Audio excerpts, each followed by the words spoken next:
Donc la toux grasse. La toux grasse est une toux qui est productive. Qu'est-ce que veut dire productive? Productive, c'est le fait de produire une substance, le mucus, donc l'expectoration.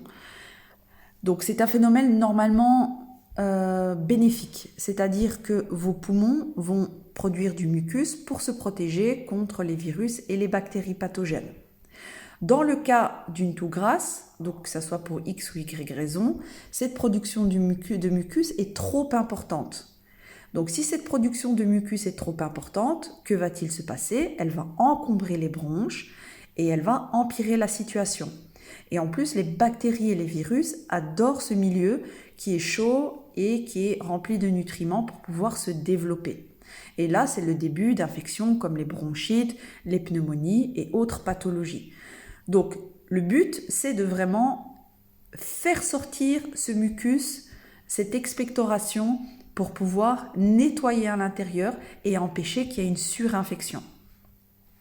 Donc, la différence entre une toux sèche et une toux grasse, une toux sèche n'est pas productive.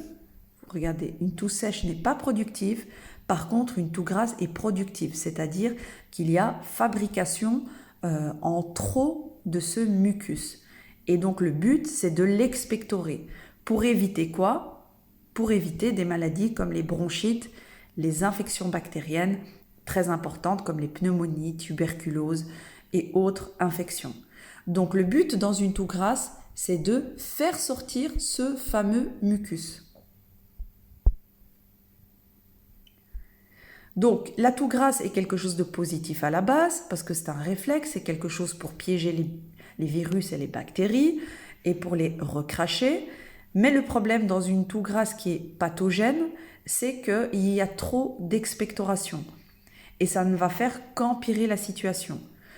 Et à ce moment-là, vous avez des infections comme les bronchites, les bronchiolites, souvent chez les nouveau-nés. Et donc le but de ce mucus, à la base, c'est d'évacuer, comme je vous ai dit, tout ce qui est microbes, tout ce qui est particules fines, pollution, etc. Mais dans le cas d'une toux pathogène, il y a une trop grande quantité de mucus. Donc le but dans une toux grasse, ce n'est pas de bloquer ces glaires, de les laisser à l'intérieur, mais au contraire, le but c'est de les recracher, de les expectorer. Donc une toux grasse s'appelle une toux d'expectoration. Pourquoi? Parce qu'il y a production de ce fameux mucus qui en temps normal est positif, mais en cas de surproduction devient pathogène. Un peu comme la diarrhée est un système de protection, mais quand il y en a trop, ça devient pathogène. Donc, ne pas arrêter la toux grasse. Pourquoi? Parce que ce mucus resterait bloqué. Donc, pas prendre d'antitussif comme dans la toux sèche. Le but ici, c'est d'expectorer pour éviter les bronchites et les pneumonies. Quel conseil on peut donner à quelqu'un qui souffre de toux grasse? On va lui dire de bien s'hydrater. Ça, c'est la première chose. Pourquoi? Parce qu'en s'hydratant, on va fluidifier les glaires, on va les expectorer plus facilement. Utiliser des mouchoirs jetables, tousser dans son coude, se désinfecter les mains, c'est normal. Aérer la pièce pour évacuer les microbes. Utiliser un humidificateur d'air. Un humidificateur d'air, c'est un appareil. On peut aussi utiliser un bol d'eau chaude qu'on va mettre sur un chauffage, par exemple, parce que quand l'air est trop sec, ça nous fait tousser et c'est irritatif. Donc c'est bien d'utiliser un humidificateur d'air ou, comme je vous ai dit, un dispositif à mettre sur un chauffage. Donc bien nettoyer le nez. Pourquoi? Parce que parfois ce n'est pas une vraie toux grasse, c'est le nez qui coule à l'arrière de la gorge et le patient a comme réflexe de tousser. Mais donc on pense que c'est une toux grasse, mais ça ne l'est pas. Donc comment différencier une toux grasse avec un nez qui coule? C'est très facile, on pose la question, est-ce que votre nez coule? Si votre nez coule, ça vient probablement des sécrétions du nez qui coulent à l'arrière. On verra ça en 6e. Bien utiliser du sérum physiologique pour nettoyer le nez, surtout chez les bébés. Vous savez qu'un bébé ne sait pas se moucher, donc on va les nettoyer avec du sérum physiologique pour éviter que ces sécrétions ne descendent en bas et ne se transforment en bronchite ou en bronchiolite. L'hygiène du nez est très importante. Rappelez-vous du sérum physiologique. Comme les bébés ne savent pas se moucher ni tousser convenablement pour expectorer, on va chez un bébé. Donc, ce qu'il faut savoir aussi, c'est que les sirops et les médicaments pour les toux grasses, on ne donne jamais ça avant l'âge de 2 ans. Jamais. Pourquoi ? Parce qu'on va encore plus fluidifier et le bébé peut s'étouffer dans ses propres glaires. Donc, les sirops pour toux sèche, jamais avant 6 ans. Les sirops pour toux grasse, jamais avant 2 ans. Donc, pour un bébé, on va amener chez un kiné respiratoire. Un kiné va forcer le bébé à tousser en tapotant sur son dos, en faisant des manipulations pour l'aider à recracher. Donc n'oubliez pas de faire votre fiche conseil pour les toux sèches et vos fiches conseils pour les toux grasses. Ça sera corrigé la semaine prochaine. Attendez-vous aussi à une évaluation, que ce soit pour toux sèches ou pour toux grasses. Donc il faut m'envoyer vos tableaux. Vous passerez l'évaluation la semaine prochaine. Je ne donne pas de date précise. Et on fera aussi les corrections des fiches conseils.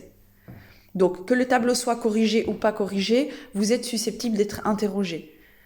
Parce que maintenant, vous avez la technique pour faire un tableau, vous avez toutes les informations, tout est dans le CBIP. Je rappelle qu'il y a le CBIP en ligne aussi. Donc, au fur et à mesure, on va de moins en moins corriger les tableaux parce qu'on va aller de plus en plus vite. Donc, à partir de lundi prochain, vous êtes susceptible d'être évalué. C'est la petite parenthèse. Donc, ces sirops vont permettre d'expectorer plus facilement.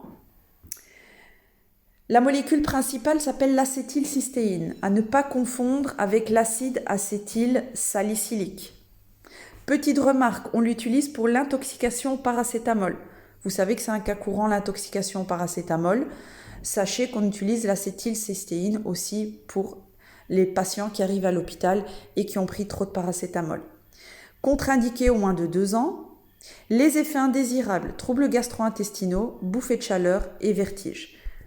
Attention, bien mettre ça dans votre tableau. N'oubliez pas aussi de mettre les effets indésirables de la codéine dans votre tableau, c'est très important.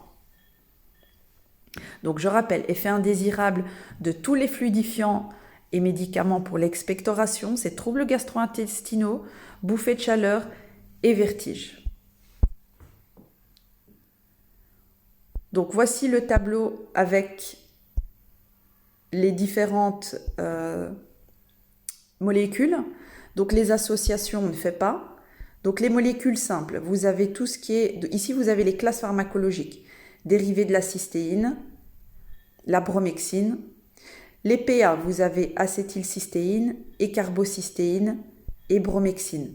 Donc bromhexine est à la fois une classe pharmacologique et un PA. Ici, vous avez la dérivée de la cystéine, c'est la classe pharmacologique. Les PA, c'est acétylcystéine et carbocystéine.